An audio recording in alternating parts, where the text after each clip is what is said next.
Meus irmãos, queiram abrir comigo suas Bíblias na carta de Paulo aos Colossenses. Agora é o segundo texto que tomaremos como base para prosseguir a exposição desse tema, que considero da mais elevada importância: ministério da oração e da palavra. Você está feliz de estar aqui essa noite? Sinceramente, você está feliz? Você já viu quem é o companheiro ou a companheira que está aí do seu lado? Já notou quem é a pessoa que está aí pertinho de você? Acho que não notou não. Veja aí quem está do seu lado. Diga aí para esse irmão e essa irmã: é bom ver você aqui. Diga: é bom cultuar ao seu lado. É bom aprender com você. É, vou aprender com você. Pergunta aí para ele: já aprendeu muito? É caldo grosso, né, irmão? Escola Bíblica de Obreiros. Mas vocês pensavam que o pastor Ciro ia vir aqui e ficar só: Jesus está voltando, Jesus está vindo aí. Aí ele veio com preterismo, futurismo, historicismo e um bocado de ismo, para você ver que o coco é seco e para você ver que, de fato, irmãos, o conhecimento é um oceano imenso.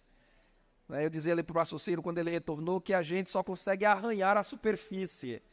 Tem muito mais. Agora, nós somos obreiros, nós somos líderes, somos pregadores, ministros e ministras da palavra, e temos a obrigação, vou dizer assim, temos a obrigação de ao menos nos esforçar para conhecer mais. O autor da carta aos Hebreus fala de nós não abrirmos mão dos rudimentos da nossa fé, mas avançarmos para um conteúdo mais robusto e mais profundo. Mas se você achou algumas coisas desta última ministração de difícil entendimento, eu quero dizer para você que não é nenhuma novidade. Pedro disse isso sobre os escritos de Paulo. Se você ler a segunda carta de Pedro, capítulo 3, Pedro, fazendo menção dos escritos de Paulo, ele diz: há coisas difíceis de entender.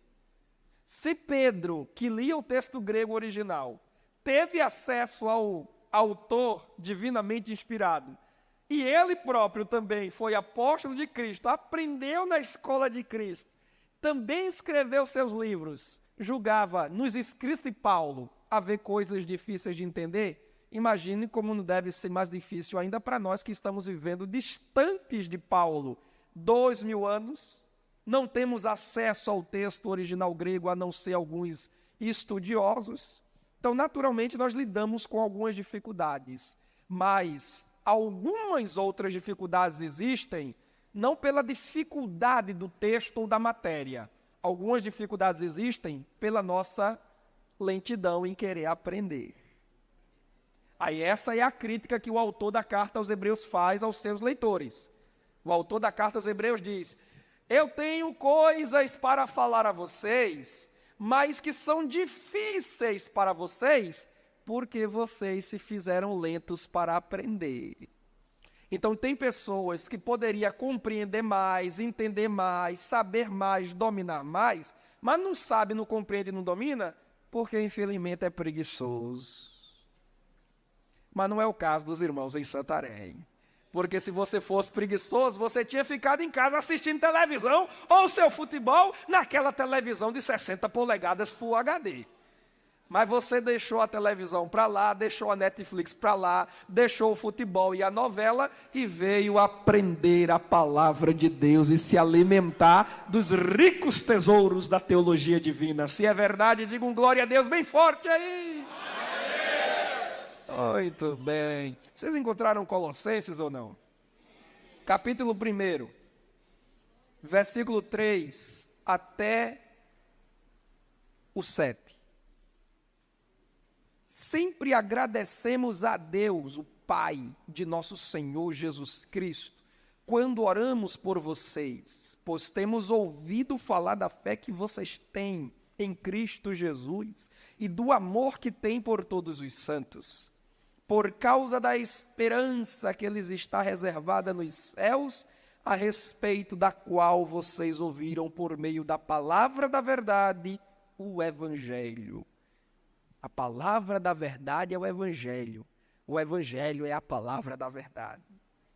Que chegou até vocês, Por todo o mundo, este evangelho vai frutificando e crescendo. Que palavra linda, né, irmãos?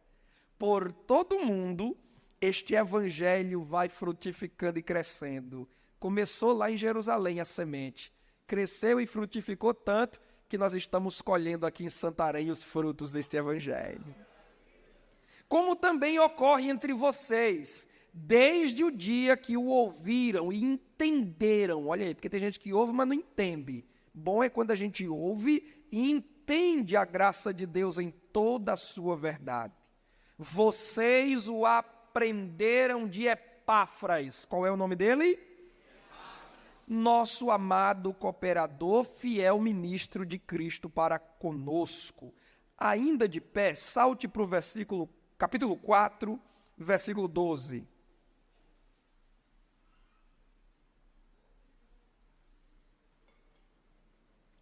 Epáfras, qual é o nome dele? Que é um de vocês e servo de Cristo Jesus, envia saudações.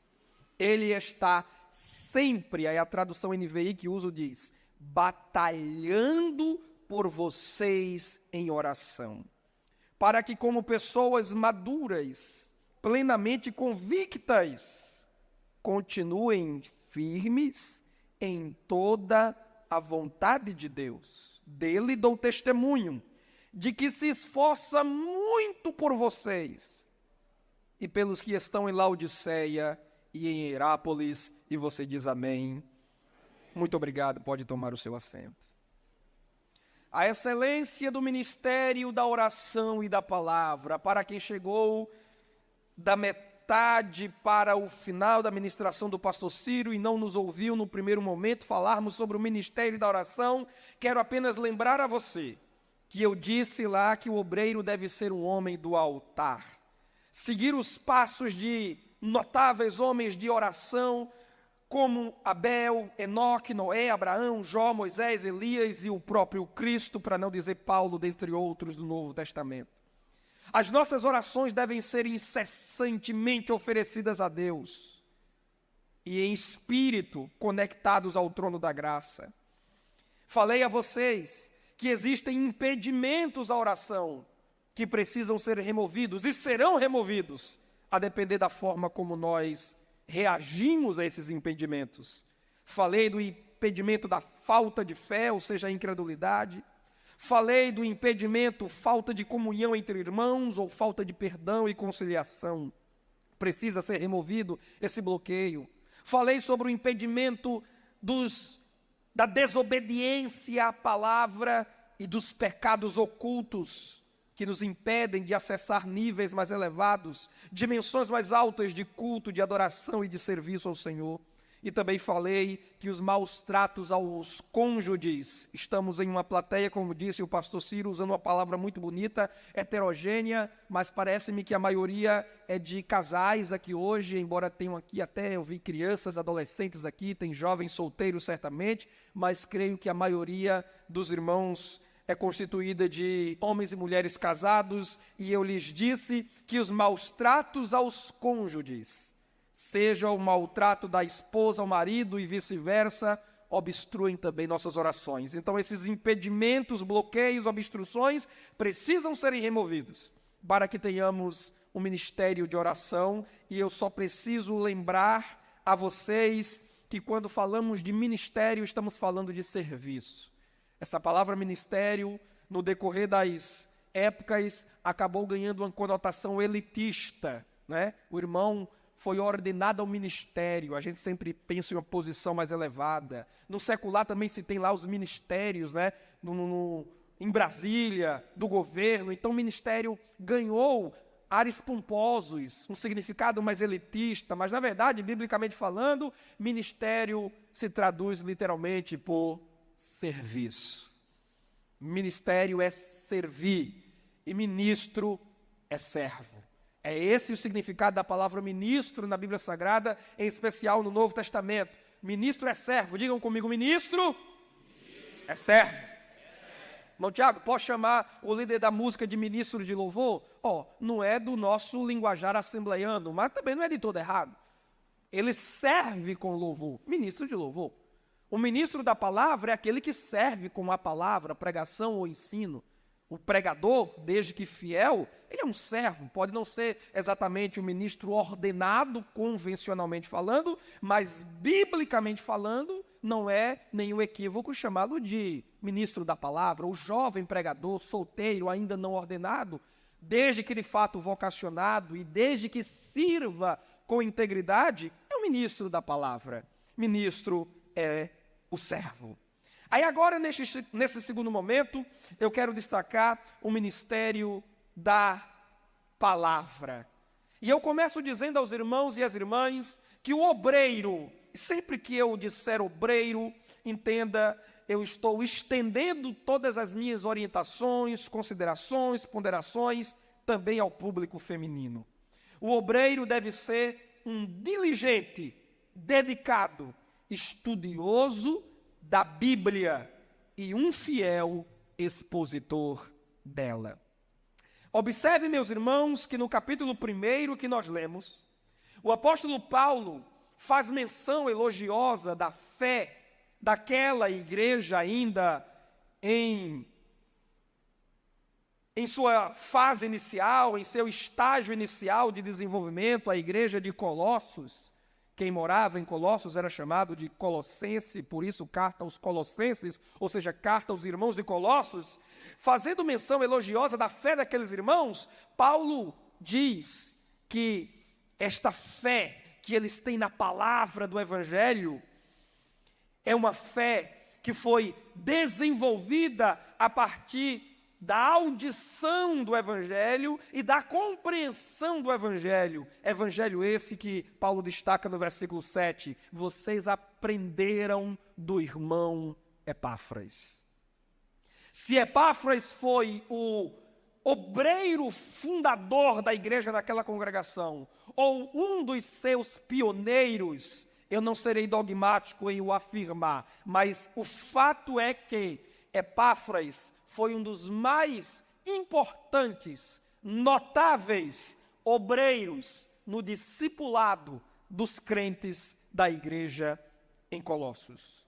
O evangelho que aquela igreja crê, o evangelho que aquela igreja abraça, vive e proclama, é um evangelho que foi semeado no coração daqueles irmãos com importante participação deste obreiro, Epáfras, que alguns associam a Epafrodito, personagem que Paulo cita em outros de seus escritos, porque a palavra Epáfras é a contração, é a redução da palavra Epafrodito. Se trata mesmo de um só personagem, a eternidade o confirmará. Mas o fato é que Epáfras era um ministro da palavra para a igreja de Colossos.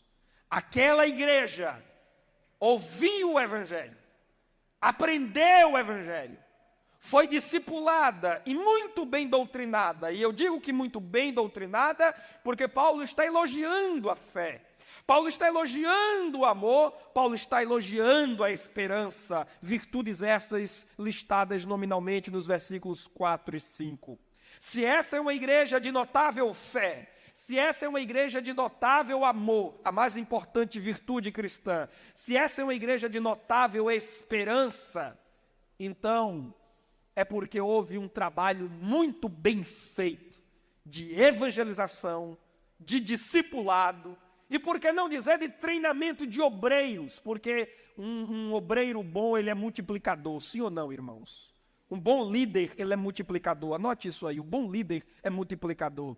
E aí você tira uma foto bem bonita aqui da EBO, uma foto bem linda, e depois você compartilha lá no Instagram e coloca a legenda. O líder bom, ou bom líder, o líder de qualidade, ele é multiplicador. Ele não tem o ciúme doentio que eu falei na primeira ministração. Ele não tem a síndrome de Saul. Isso aqui é meu e ninguém mexe. E se alguém tiver sido mais elogiado do que eu vou matá-lo. Não. Ele é multiplicador. Porque a alegria dele é ver o reino de Deus se expandindo. é ver outras pessoas aprendendo e se desenvolvendo. Louvado seja o nome de Jesus. Se é verdade que ele é bom obreiro, como Paulo sinaliza que ele é, então ele deve ter evangelizado, deve ter discipulado, doutrinado e também treinado outros obreiros naquela igreja. Vocês o aprenderam de Epáfras. Ó, meus irmãos, que também se possa dizer de nós o mesmo. Ao sair da sua congregação, que alguém possa dizer, eu aprendi muito com aquele pastor. Ao sair do campo, for remanejado para outro, ou o Senhor o recolher para a glória, que se possa dizer de você o que foi dito de Epáfras. Ele ensinou vocês e ensinou bem. Porque esse é o nosso trunfo. Essa é a nossa coroa. Esse é o nosso galardão. Essa é a nossa recompensa. Não são os lauréis do mundo, não são os louvores do mundo. A nossa recompensa são vidas salvas, são vidas discipuladas, são vidas alfabetizadas nas sagradas letras, que eu chamo de a gramática do céu, porque no texto grego, sagradas letras, lá no escrito de Paulo de Timóteo, é hieragramata, sagradas letras. Aliás, a nossa palavra gramática vem de gramata, que é o plural de grama, que não é capim, grama em grego significa letra. Daí, gramática. Você talvez nunca tenha pensado nisso. Por que é que gramática é o estudo das letras? É porque o nosso português foi muito influenciado pelo grego. Gramática é o estudo das gramas, ou da gramata, das letras. A Bíblia é a gramática do céu. A Bíblia é o livro pelo qual Deus alfabetiza os pecadores convertidos. Você já foi alfabetizado nesse livro? Você já domina a sintaxe, a morfologia, a semântica do céu? É a palavra de Deus. O homem que ama a palavra, crê a palavra e vive a palavra, ele é um doutor nas ciências divinas. Mesmo que ele nunca tenha pisado nos degraus de uma faculdade, mesmo que ele não tenha terminado o ensino médio, colegial, mesmo que não tenha terminado o Mobral, você que se matriculou no Mobral e não terminou, não importa. Se você ama a palavra, se você lê ela, se você se alimenta dela, pastor Ciro leu Apocalipse capítulo 1, versículo 19, se você volta um pouquinho no versículo 3 de Apocalipse 1, está lá dito, bem-aventurado o que lê, o que ouve e o que guarda. Um dia eu pregando na igreja, lá no nosso templo sede em Campina Grande, sobre a importância e o dever do crente ler a Bíblia Sagrada, no final uma senhorinha me procura e diz, ô meu irmão, mas eu não sei ler, como é que eu fico? Aí eu digo, ouve! Ouve! Claro que hoje nós temos muitos mecanismos, muitas possibilidades de um analfabeto ser alfabetizado também. Tem aí ensino de jovens e adultos, né? Nunca é tarde para quem quer aprender a ler. É bom você aprender, se você pode, busque, vá, corra atrás. Mas enquanto não aprende a ler, ouve, venha para os cultos, senta. Abra a Bíblia. Mas por que eu vou abrir a Bíblia se eu não sei ler? Abra a Bíblia. Quem sabe numa hora dessa, o Deus que lhe fez falar em línguas estranhas, não vai começar ali a ensinar o beabá. Daqui a pouco você está lendo as letrinhas, juntando as palavras, lendo frases. Eu sei de gente que aprendeu a ler lendo Bíblia. Bem-aventurado o que lê e o que ouve. Vem para a EBD, ouve. Ah, eu não sou obreiro, eu podia participar da EBO? Se o pastor disse que pode, venha, aproveite, buscar o Senhor enquanto se pode achar.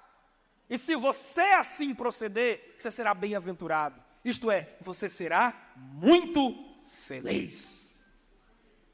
Que de nós se possa dizer o mesmo de Epáfras.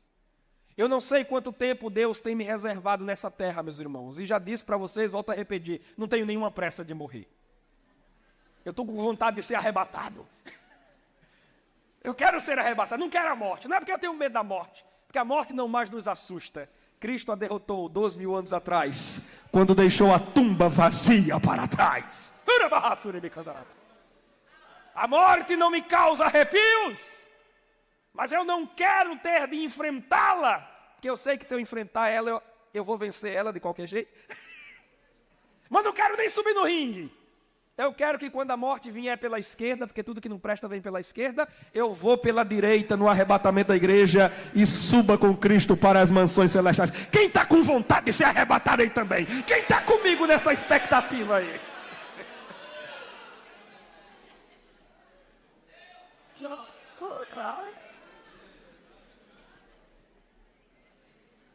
Como Epáfras, o obreiro deve ser diligente no estudo, no aprendizado da Bíblia, para a sua nutrição particular individual, antes mesmo que para o ensino fiel. Porque o obreiro, o líder, o pregador, o ministro da palavra, não deve estudar a Bíblia apenas para preparar sermão, que é o erro de muitos obreiros. Eles têm encontros casuais com a Bíblia, apenas quando vão ministrar a aula na EBD, apenas quando vão dar doutrina na igreja, ou apenas quando são convidados para pregar. Se não tiver uma agenda, ele não tem encontro com Bíblia, ele não lê Bíblia. Mas nós precisamos corrigir isso, meus amados irmãos e irmãs, porque a Bíblia não é um livro apenas para ser lido, para responder perguntas de terceiros. A Bíblia não é um livro apenas para consulta esporádica. Eu disse no meu livro Biblifix, e lamento não ter exemplares dele aqui hoje para oferecer aos irmãos, mas eu disse no meu livro Biblifix que a Bíblia, antes de ser remédio para curar nossas doenças, e ela é remédio, não nego isso, ela é apta para corrigir, disse Paulo a Timóteo, e como corretivo ela é remédio, ela é medicação para tratar as doenças morais, espirituais, e por que não também dizer, as chagas sociais. A Bíblia é a palavra de Deus para tratar todas as enfermidades da humanidade, mas antes de ela ser remédio, ela é alimento. Porque remédio você só toma quando está doente, mas alimento você come todo dia. Alguns colegas obreiros estão recorrendo à Bíblia apenas como remédio. Eles tratam o recinto da oração, o quarto da oração, o gabinete da oração e dos estudos como uma farmácia. Mas eu quero dizer, amado obreiro, o gabinete do pastor não pode ser uma mera farmácia, que você visita apenas para colher remédios quando alguém está doente. Eu preciso levar uma palavra, meu Deus, que palavra eu vou levar? O que eu preciso dizer? Ó Senhor, me dá aqui uma palavra, me dá uma palavra. O gabinete pastoral não pode ser apenas uma farmácia. O gabinete do professor da EBD, o gabinete do pregador, o gabinete do líder, não pode ser apenas uma farmácia. Precisa ser uma cozinha, onde todo dia você vai até ela para buscar alimento, para nutrir a sua alma.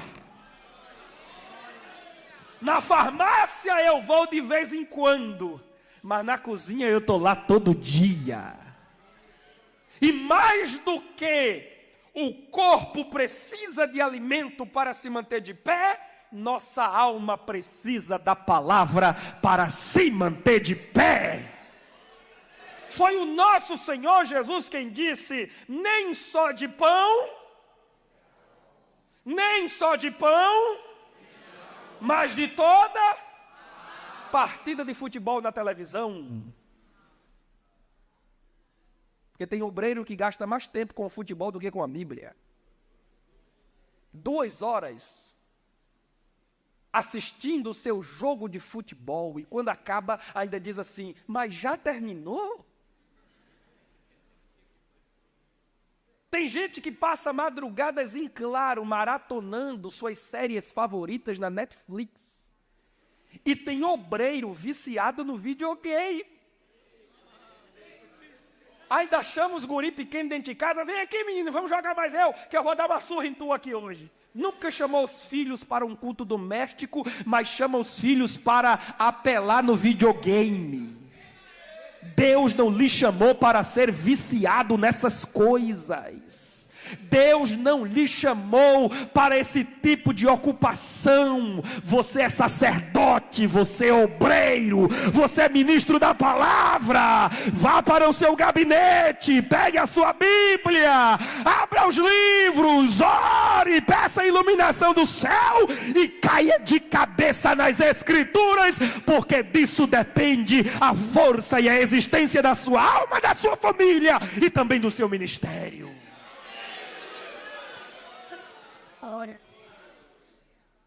Epáfras não ensinou os colossos a jogar futebol. Epáfras não ensinou os colossos a jogar videogame. Epáfras não ensinou os crentes a dançarem. Epáfras não promoveu churrascada para a igreja. Epáfras era ministro da palavra. Palavra, palavra, palavra, palavra. Com Esdras nós aprendemos.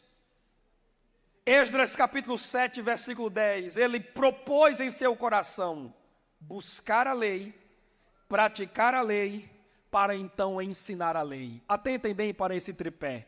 Digam comigo: buscar a palavra, praticar a palavra e ensinar a palavra.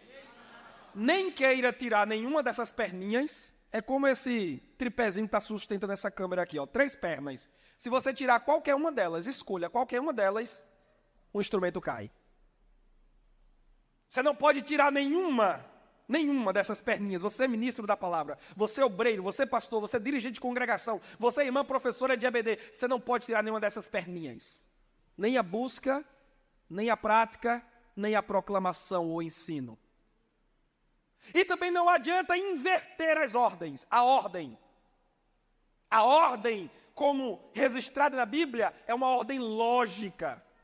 Primeiro você busca a palavra, ler, ouvir, EBD, culto de doutrina, EBO, livros, curso de teologia. Estou buscando, quero conhecer, quero saber, quero entender.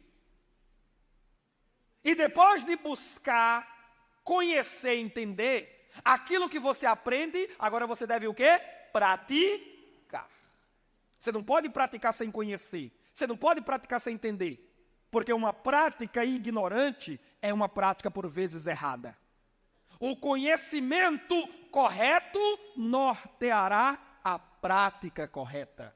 Por isso, buscar primeiro, conhecer primeiro, praticar o que aprendeu, para finalmente ensinar. Ninguém está autorizado a ensinar ao povo de Deus se não tiver primeiro buscado e praticado. Tem obreiro que é bom de lábia, é bom com as palavras, sabe tudo do grego, do hebraico, do aramaico, do latim, mas não vive a palavra que prega ao povo. A mensagem é até bem estruturada e não se pode negar, biblicamente fundamentada, mas não é suficiente que o obreiro pregue corretamente. É necessário, antes da pregação correta, que o obreiro viva uma vida correta. Paulo preserva essa ordem quando escreve a Timóteo dizendo: procura apresentar-te a Deus como um obreiro que não tem de quê? E que maneja bem a palavra da verdade. Veja que o manejo ou manuseio da palavra para ensinar, para pregar a outros, vem por último. 2 Timóteo 2,15. Antes do manejo, vem o quê? Buscar aprovação diante de Deus. E eu não sou aprovado diante de Deus por falar bonito.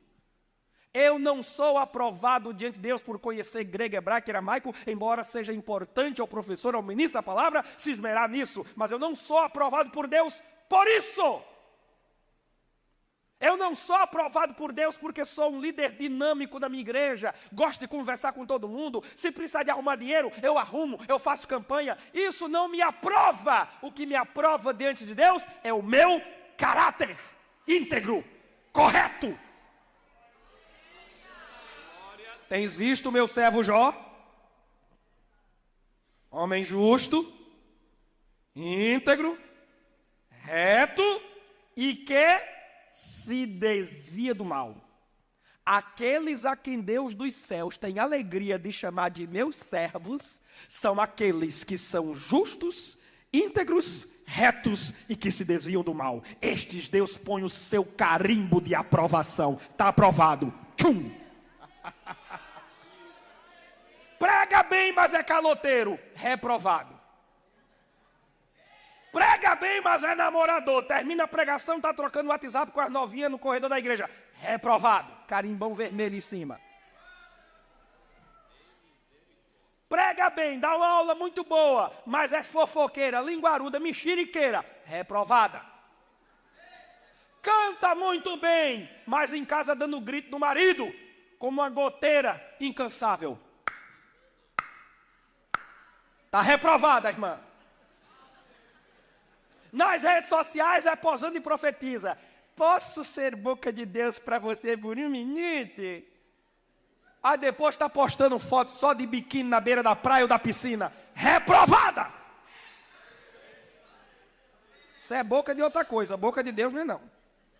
Isso é a boca lá do bicho, do dragão. Boca do dragão, não é boca do leão não, o leão da tribo de Judá. Procura apresentar-te a Deus aprovado, como obreiro que não tem de quê?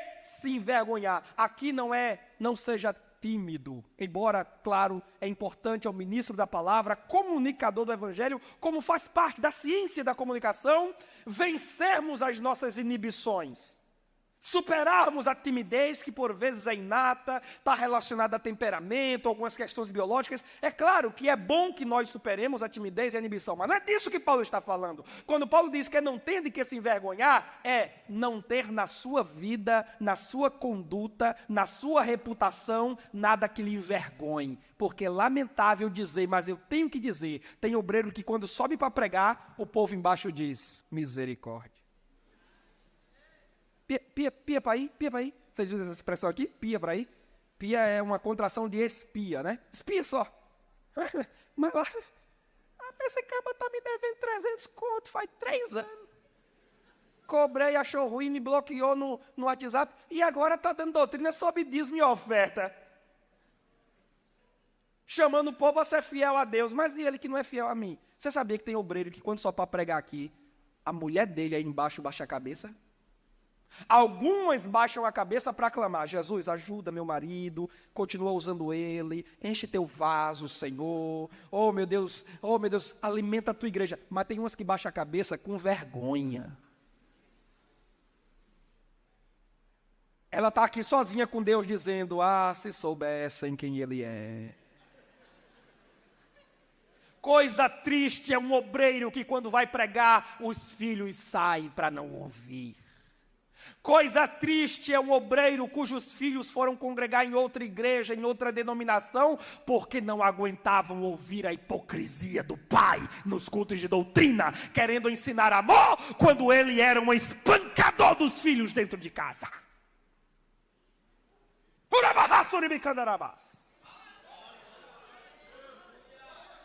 Mas o sumo pastor Jesus está de olho em cada um de nós. E como profeta, não como pregador ou mestre, como profeta, agora lhes digo as seguintes palavras. Deus já está se enchendo de muitos pregadores, arrogantes, petulantes, hipócritas, mentirosos e enganadores, que fingem aparência de santidade, mas vivem em pecado, em engano, em trambiques, em violência, em adultério lá fora. Deus já está pesando você em balanças e já está identificando suas faltas, e Ele me manda lhe dizer aqui esta noite, corrija a rota neste último minuto que lhe concedo, corrija a sua postura nesse último instante que eu lhe digo, porque se você não corrigir, eu vou tirar você, eu vou riscar você, eu vou cortar você, os galhos que produzem frutos, eu vou limpar para que produzam mais frutos, mas os galhos improdutivos, assim diz o Senhor, eu os arrancarei e os lançarei no fogo, onde eles virarão pó e não mais se virão a minha igreja, porque a minha igreja é minha e ela é santa, e não permitirei que o meu rebanho seja pastoreado por falsos e maus pastores, diz o Senhor da igreja.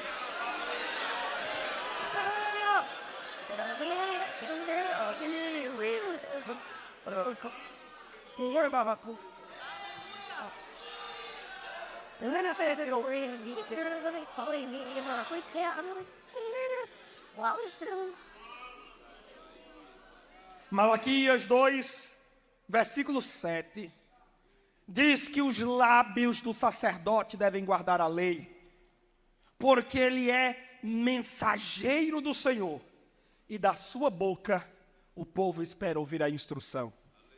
Obreiro, o povo está esperando alimento. Pastor, o povo está esperando Bíblia. Não adianta chegar no culto de doutrina e dizer, irmãos, não tive tempo a semana inteira, a correria. Dizia um ditado antigo, quem não pode com pote não pegue na rodilha. Os mais velhos sabem o que significa. Se não pode com pote, não coloque o pano em cima da cabeça. Você não vai carregar o pote, você não pode levantar. Foi Jesus quem disse, quem antes de construir uma casa não se senta primeiro para ver se tem condição? Está sem tempo de preparar a doutrina, obreiro? De duas uma. Ou tu arruma tempo, ou tu arruma outra coisa para fazer. Com todo respeito, eu lhes digo essas palavras. Está sem tempo de preparar a doutrina, está sem tempo de preparar a aula para EBD, muito corrida a sua vida, né, irmão? Viajando muito, ganhando muito dinheiro, trabalhando muito para Faraó, né? Para Jesus você nunca arruma tempo, né? Para desenvolver seu dom, seu talento, servir na igreja, você nunca tem tempo. O mundo secular tem sugado suas energias, e é isso que você quer? Então, de duas uma, ou você toma uma decisão de administrar melhor o seu tempo, fazer a boa mordomia, a boa gestão do seu tempo, ou você arruma outra coisa para fazer. Mas não se pode mais conceber obreiros que subam no dia de doutrina, tomem o microfone da igreja para dizer, ô irmão, eu estou aqui só com o cabo do machado. Eu não sei onde foi que o machado caiu, irmão. Desce do púlpito e vai procurar o machado, pastor. E só volta depois que encontrar. Irmão, eu não amolei a foice, o machado. Não tive muito tempo. Você vai derrubar a árvore com o machado cego, varão? A Bíblia diz que se o machado não estiver bem afiado, tem que dar uma pancada mais forte. E tem muita igreja sofrendo, porque o pastor está dando pancada muito forte. E quem dá pancada muito forte, quem espanca muito o povo, é porque o machado está cego. Quando o machado está afiado, quando a foice está afiada, ele passa só uma vez.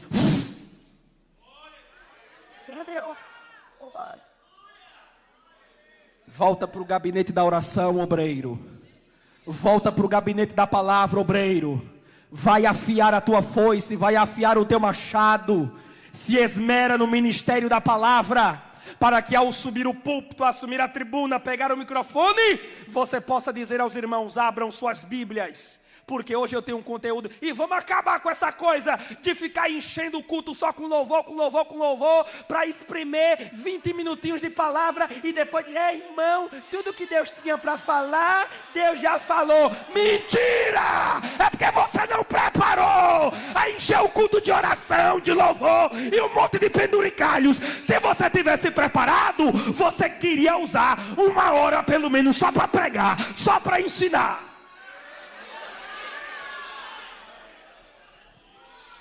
Não, porque na minha igreja tem muitos conjuntos, e se não der a oportunidade aos conjuntos, fica tudo com raiva, pois vai ficar com raiva. E eu vou pregar e eles vão perder a raiva. Mas aqui, culto de doutrina, de ensino, EBD, é palavra, é palavra, é palavra, é palavra, é palavra, é palavra. A igreja espera ouvir a palavra dos lábios do sacerdote. Não, porque tem obreiro que usa, desculpe a expressão aqui, acho que vocês conhecem. Tem obreiro que gosta de dar migué. Ele usa os louvores como desculpa para suprir a falta de palavra. Aí bota aviso no meio, aí bota o grupo de jogral. Aí como se já fosse poucos conjuntos que tem, ele ainda inventa mais um. Conjunto da terceira idade. Conjunto agora dos recém-nascidos. E agora o Ministério de Dança. Hein, pastor Ciro? Quando você vê muita coisa assim ocupando o culto, é porque o pastor está sem conteúdo, o machado está cego. Mas Deus esta noite está ressuscitando o ministério da palavra. Deus esta noite está centralizando a palavra. Quando a lei do Senhor está perdida no templo, a gente se ocupa de meio mundo de coisa, inventa meio mundo de coisa, aí o culto fica muito extenso, porque é muita informação, é muito evento, é muita atividade. Irmão, culto é culto, irmão. Culto é culto. Culto é oração, louvor e Bíblia. E manifestação dos dois se ocorrer. Vamos parar de ficar colocando penduricalho no culto. Vamos parar de ficar arrumando meio mundo de coisa para ocupar o culto. É Bíblia.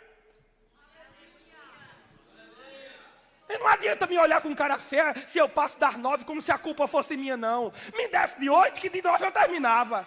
Não estou dizendo aqui não. Viu, pastor? Vigia na terra, misericórdia. Pastor Washington. O senhor está no meu coração, pastor Washington. Essa igreja é biblificada. Eu estou dizendo por aí. Eu vou pregar. Aí vai, culto começa de 7, vai até 9, louvor.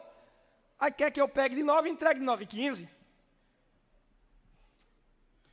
Eu sei, irmãos, que Deus, Ele em uma palavra só, Ele criou o universo, o mundo. Haja, tudo houve. Mas Deus não quer ficar só todo dia, haja.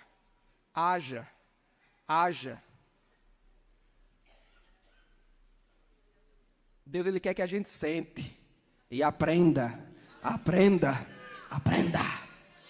Cristianismo é uma religião de livro. Se Deus quisesse pouquinha coisa, uma historinha curta, bem rapidinho e pronto, Ele não tinha dado 66 livros, 1.189 capítulos e 31.000 e mais de 100 versículos. Se Deus nos deu esse livro aqui, que não é para enfeitar a prateleira, mas é para ser lido, crido, vivido e proclamado, é porque Ele quer que os obreiros, ao subirem aqui, abram o texto, leiam o texto, expliquem o texto e apliquem o texto para mudar a vida das pessoas.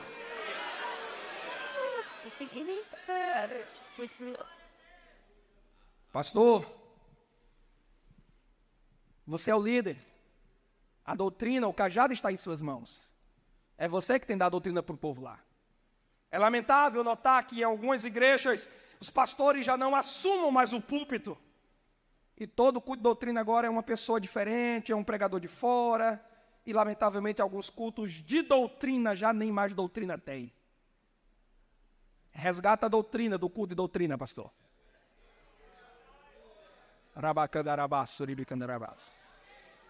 Doutrina é ensino, doutrina é instrução. Nas listas que Paulo escreveu a Timóteo e a Tito sobre os critérios para a seleção ou para a ordenação de ministros, de presbíteros, está lá, apto para ensinar. Em português são 3 palavras, apto para ensinar. No grego é uma só, didáskalos. Didascalia, que é ensino. Didáscalos é a mesma palavra que aparece em Efésios 4:11. O último dos 5 ministérios, mestre, doutor ou professor, que é uma tradução mais literal. Didáscalos é o professor. Quando Paulo diz que o presbítero deve ser apto para o ensino, Paulo está dizendo literalmente assim, o presbítero deve ser professor. Digam todos em alto e bom som, para alegrar o coração dos presbíteros fiéis na palavra, e para irritar os maus presbíteros que não se esmeram na palavra. Digam, o presbítero deve ser apto para ensinar. Ou seja, o presbítero deve ser professor. Professor de Bíblia.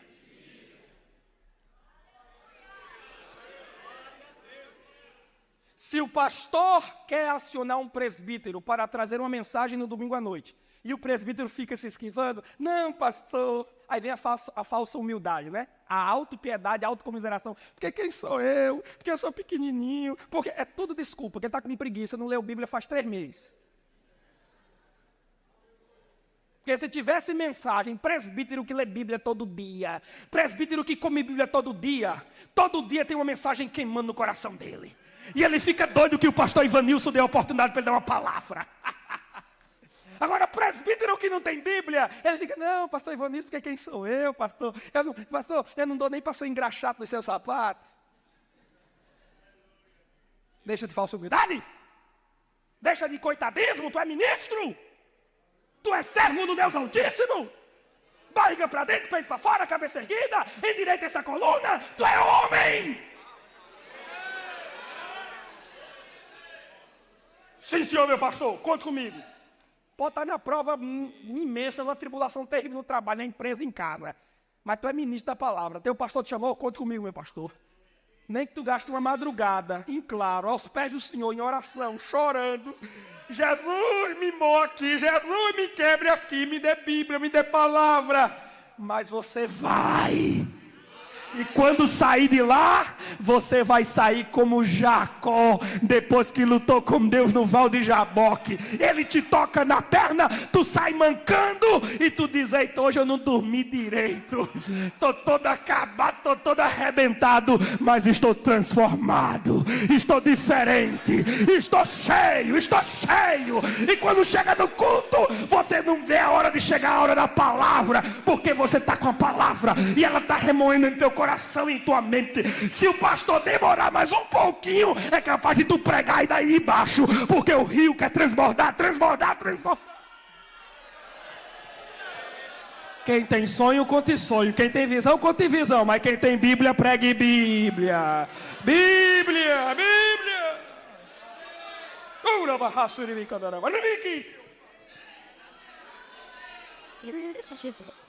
Vocês o aprenderam de Epáfras. 1 Timóteo 4,13, Paulo diz: persiste em ler. Eu demorei, pastor Ciro, para entender o significado disso e não nego. Muitas vezes usei esse texto como um incentivo para a leitura de bons livros, como os seus. Paulo está dizendo: persiste em ler, seja um bom leitor de livros. O que não deixa de ser verdade, mas honestamente digo agora, não é exatamente o que Paulo está querendo dizer ali. A palavra ler no texto grego, em 1 Timóteo 4,13, ela é bem específica, não é leitura geral, para fruição intelectual, para enriquecimento cultural ou mesmo bíblico, particularmente falando, não. A palavra ler, persiste em ler ali no grego, traduzido literalmente como inclusive a NVI, e nesse sentido, me agrada a tradução da NVI, porque ela traduz com mais clareza, inclusive, do que a Almeida Revista e Corrigida. 1 Timóteo 4,13, na versão NVI, que traduz fielmente o texto grego, diz: até a minha chegada, dedique-se à leitura pública da Escritura, à exortação e ao ensino. Porque Paulo escreve essas cartas, 1 Timóteo, 2 Timóteo e Tito, como cartas pastorais. E você sabe o que significa carta pastoral? São cartas instrutivas para os que estão em posição de pastores, orientando-os quanto à liderança da igreja. Então, ao dizer persiste em ler, a palavra grega é ler na sinagoga, ler na congregação, ler para o povo. É Paulo dizendo: Timóteo, quando eu estou presente, eu doutrino o povo. Se eu não estiver presente, eu confio em você. Mas, Timóteo, você não vai contar conta de Trancoso nem história da carochinha não, viu, meu filho? Você é um obreiro jovem, viu, Timóteo? Mas não é porque você é jovem que você vai estar fazendo papagaiada no púlpito, não. Aleluia! Estão me ouvindo, jovens obreiros como eu? Dirijo-me a vocês agora como irmão, jovens obreiros. Você que está na casa dos 30, como eu estou, ou um pouco menos que isso. Não é porque você é jovem que você tem que ser um obreiro engraçadinho, gaiatinho, e gostar de fazer firula. Não, porque eu sou jovem, irmão, jovem é assim mesmo. Te dá o respeito, rapaz, tu é ministro da palavra. Ninguém te despreze, mas ser exemplo dos fiéis. Eu tenho 34 anos, sou novo. À vista do... Não vou chamar veterano, não, senão ele fica com raiva de novo. Mas uma coisa é você ser novo, outra coisa é você ser imaturo, bobinho, brincalhão. Tem que ter seriedade aqui. Isso aqui é a cozinha da igreja, é aqui onde o alimento é servido. E vocês não saíram de casa para ficar aqui 4, 5 horas direto, ouvindo conto de Trancoso, história da carochinha, conversa cabeluda, quem nasceu, quem morreu, quem viveu. Vocês não vieram aqui para saber de minhas viagens pelo Brasil, vocês não vieram aqui para saber da minha vida. Vocês vieram aqui em busca de palavra, de Bíblia, de doutrina, de instrução, de teologia boa. Jovem obreiro, tenha senso de responsabilidade. Tenha temor. Abriu a Bíblia, está diante de você 30 centímetros de distância. O mais importante livro da história, o mais poderoso livro do universo, está ali, aberto diante de você. O que quer você perdendo tempo com conversa fiada? Não, porque eu estou vendo uma bola de fogo ali agora, irmãos. Deus está me revelando, Deus está me revelando. E tem pregador que é engraçado. Fecha a sua Bíblia, porque agora nós vamos decolar. A decola vai cair lá no Rio Tapajós, ninguém acha mais. Eu não vim aqui para decolar. Eu vim aqui para descer.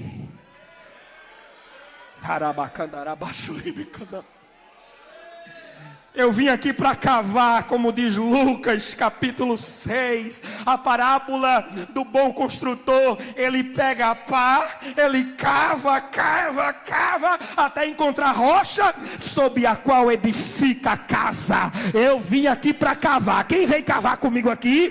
Cadê a pá? Pegue a pá. E a pá é a Bíblia, Vamos cavar fundo para edificar edificação que permaneça a despeito de todas as tribulações da vida. Cava e ensina o povo a palavra.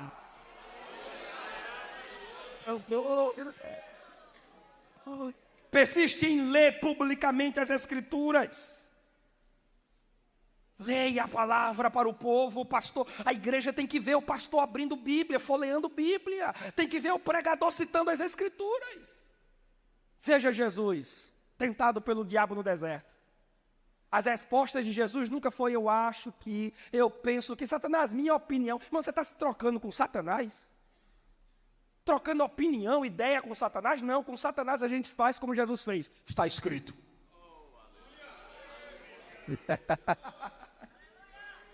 Está escrito. E tem um demônio que são trabalhosos, né, irmão? O pastor Antônio Gilberto dizia que tem demônio que não é especialista em provocar violência, prostituição e outros males morais extensivos. Tem demônio que a ocupação dele é propagar falsos ensinos. Possessão demoníaca, pastor Ivanilson, a gente finda ela, estendendo as mãos e dizendo, sai em nome de Jesus. Aí o demônio sai, quando é possessão demoníaca. Mas demônio da heresia, demônio dos modismos religiosos, demônio da distorção doutrinária, demônio das inovações teológicas, não dá para expulsar dizendo sai em nome de Jesus, porque eles são teimosos. Esses aí a gente expulsa eles como? Está escrito. Está escrito. Está escrito. Seitas e heresias campeando Santarém. Como é que expulsa essas seitas? É abrindo a Bíblia na EBD, é abrindo a Bíblia na escola dominical, no culto doutrina, nos seminários também, viu, seminaristas? Professores de seminários que vão dar aula e não levam Bíblia. Não, porque não é doutrina, que não é uma igreja, não é igreja não. E você está dando aula para quê? Para pecador, é? Não é a igreja que está lá estudando no seminário?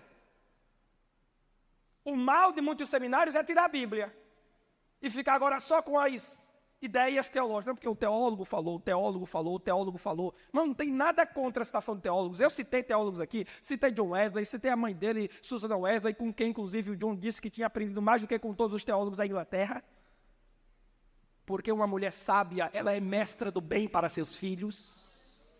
Irmãs, citei aqui Antônio Gilberto, citei outros autores, C.S. Lewis, pastor Ciro fez citação de outros também.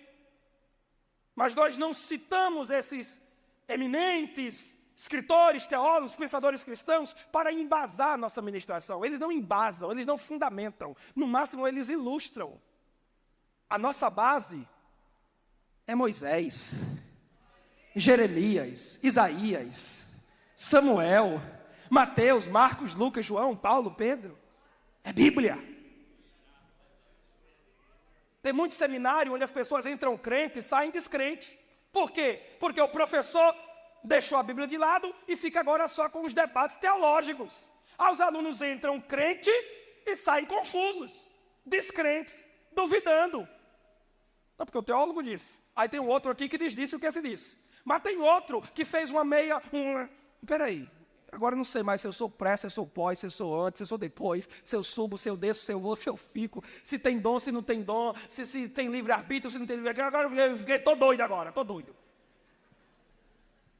Mas quando você abre a Bíblia e diz, está escrito, aí o doido fica inteligente. Aí o doido diz, agora eu estou entendendo. Está escrito.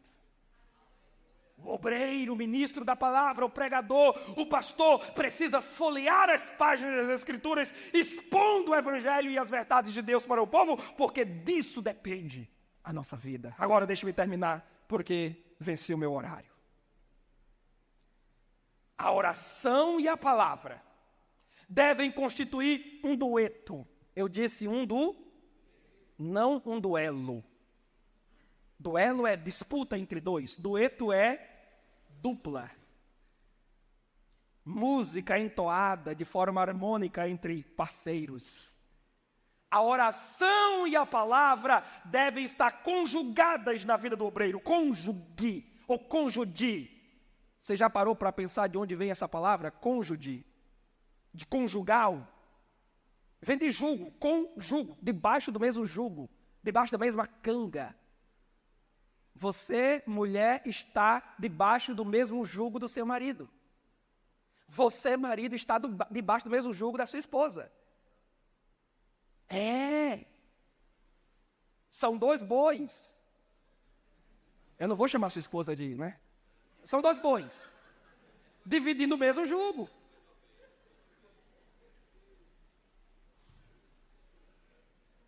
Não tem esse negócio de suas contas. Nossas contas. É o mesmo jugo. São seus filhos, filhos seus. E eu fiz sozinho, foi? Nossos filhos. Os problemas deles são problemas do casal. Cônjuge, debaixo do mesmo jugo. Oração e Bíblia devem estar conjugadas, unidas, trabalhando junto em nós. Perguntaram ao homem de Deus certa vez, o que é mais importante, a oração ou a palavra? O que você responderia? Pergunte para a pessoa do seu lado, o que você responderia? Pergunte aí, o que você responderia? O que é mais importante, a oração ou a palavra? O que é mais importante, a oração ou a palavra? O velho crente com muita sabedoria respondeu com a outra pergunta. O que é mais importante? A asa direita ou a asa esquerda de um pássaro? Tem obreiro querendo voar alto, só com o ministério da oração, sem a palavra. E tem outros querendo voar alto e só com o ministério da palavra, sem oração.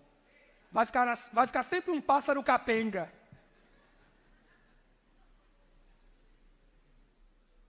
Aleijado. É aquele professor que, para falar de Bíblia, é com ele mesmo, exegese, teologia, é com ele mesmo. Mas chama ele para uma oração, ele nunca vem, ou quando vem, chega atrasado depois da oração. Corrija isso, viu, obreiro? Professor de ABD, sei que como eu gosto de Bíblia. Só com Bíblia não vai não, filho. Aliás, a Bíblia te chama para orar. Professores de EBD, vosso pastor vos espera nos cultos de oração, viu? De migué não, viu? Não fique inventando agenda, compromisso. Não, pastor, que eu estou com compromisso. Compromisso é ficar em casa para assistir o da Atena. É se embora orar, que você precisa de orar. Epafrodito era um homem de Bíblia, era um mestre, mas era também um intercessor, porque lemos no capítulo 4, um novo testemunho de Paulo a respeito de Epáfras ele está sempre batalhando por vocês em oração. A palavra batalhar ali é, no texto grego, o verbo agonizomai, de onde vem a nossa palavra em português agonizar. E aí eu tenho que citar novamente Leonardo Ravenhill, o que fiz na minha primeira ministração. Muitos sabem organizar, mas poucos sabem agonizar. Quando Paulo diz, Epáfras está batalhando por vocês em oração, literalmente Epáfras está agonizando por vocês em oração. Você já teve experiência de agonizar em oração, como Jesus agonizou no Getsemane? Você quer batismo, você quer salvação, você quer dons espirituais, você quer uma igreja grande, você quer maravilha, mas você nunca passou a madrugada em claro orando? Você nunca gemeu aos pés do Senhor? Nunca fez um jejum? Está aí gordinho que só, não para a boca. O médico já disse, rapaz, tem que frear. É Jesus usando a boca do médico. De vez em quando ele usa uma jumenta por aí que não... Mas nem a jumenta tu está ouvindo. Ah, meu Deus, minha pressão, hora sobe, hora desce, hora sobe, hora desce. Ah, uma hora sai do corpo, hora volta. Faz uma caminhadazinha. Vem para o ciclo de oração, está de folga, está em casa, está desempregado, vem orar. Vem orar, vem buscar a face de Deus. Reconstrói o altar da oração para tu ver céu aberto e providência dentro da tua casa e da tua igreja. Ele está agonizando por vocês, para que vocês continuem firmes em toda a vontade de Deus. Dele dou testemunho que muito se esforça. Irmão, eu consigo imaginar Paulo muitas vezes abrindo a porta do quarto e flagrando o irmão Epáfras de joelho. Jesus, tem misericórdia, estende tuas mãos, ajuda teus servos lá em Colossos, concede graça, tira as picuinhas, fofocas, intriga, inveja. Oh, Jesus, liberta aquele povo, faz uma obra, levanta obreiros, salva. Oh, Jesus. Muitas vezes Paulo flagrou. Ele disse, dele dou testemunho que muito se esforça. Quantos obreiros nunca foram flagrados em oração pelos seus filhos? Você não precisa orar com a porta aberta para todo mundo ver, para você dizer, eu estou orando. Mas bom é quando o filhinho pequeno vai lá no escritório, no quarto, no gabinete, que abre a porta e encontra papai falando com o papai do céu. Agora é triste quando o filho abre a porta e o pai tem que fechar o computador bem depressa. O que você está fazendo aqui, menino? Sai daqui. Vou dizer a mamãe, viu, paiinho? Quantos obreiros que já foram flagrados vendo pornografia, mas nunca foram flagrados de joelhos, orando e chorando aos pés de Deus. Que exemplo você está deixando para os seus filhos? Que tipo de sentimento você está inspirando no coração dos seus filhos? A oração e a palavra devem constituir-se um dueto na vida do obreiro. E eu concluo dizendo, pela oração, levamos a Deus nossas tristezas. Pela palavra, recebemos de Deus o consolo para as nossas almas. Pela oração, confessamos a Deus nossas limitações e fraquezas. Pela palavra, a gente encontra, como dizia Armando Filho, bastante poder para vencer e continuar a jornada. Pela oração, levamos a Deus os problemas da igreja. Pela palavra, trazemos à igreja as soluções de Deus. Pela oração, pedimos a Deus uma mensagem para alimentar o rebanho. Pela palavra, Deus alimenta o pastor e o pastor alimenta o rebanho. Pela oração, apresentamos a Deus as ameaças dos inimigos da igreja. Pela palavra, a igreja se apodera da espada do Espírito. Erga agora a sua Bíblia como espada em suas mãos, por favor. Pela palavra, a igreja se apodera da espada do Espírito e vence as ameaças dos inimigos. Aí eu findo lendo Atos dos Apóstolos, capítulo 4, versículos 29 a 31. É o finalzinho da oração da igreja em Jerusalém. Depois que os apóstolos foram presos, foram maltratados, espancados e liberados sob proibição de pregar o evangelho, eles se reuniram com a igreja e foram fazer o quê? Orar, porque obreiro bom é obreiro que quando apanha, vai orar. Ele não vai para a justiça, ele não vai para a polícia, ele vai para a igreja orar. Os apóstolos surrados foram para a igreja orar, e o finalzinho segunda oração foi: agora, Senhor, considera as ameaças deles e capacita teus servos para anunciarem a tua palavra corajosamente. Eles não oraram dizendo: eu não aguento mais, Jesus, está dando certo, mas não, é muita perseguição, é muita luta, arruma outro no meu lugar. Não, isso é oração de covarde. Oração de corajoso é: Senhor, eu apanhei, eu estou moído, eu estou quebrado, o povo está com raiva de mim, ameaçaram a mim e a minha família de morte. Me dê mais coragem para anunciar a tua palavra. Estende a tua mão para curar e realizar sinais e maravilhas por meio do nome do teu santo servo Jesus. Oh aleluia, oh aleluia, oh aleluia. Aí o versículo 31 diz: depois de orarem, pastor Ivanilson, para que tanta oração? Está achando que a gente está orando muito? Pois se prepare que vem mais oração aí. Depois de orarem, tremeu o lugar em que estavam reunidos. Todos ficaram cheios do Espírito Santo e anunciavam corajosamente a palavra de Deus. Depois de orarem, digam: depois de orarem. Me ajudem, digam: depois de orarem. Depois de oração, aí vem pregação ungida. Depois de oração, aí vem aula ungida. Depois de oração, vem evangelização ungida. Depois de oração, vem cura. Depois de oração, vem batismo no Espírito Santo. Depois de oração, cadeias se quebram, grilhões são despedaçados. Depois de oração, vem libertação de oprimidos. Depois de oração, vem provisão. Depois de orarem.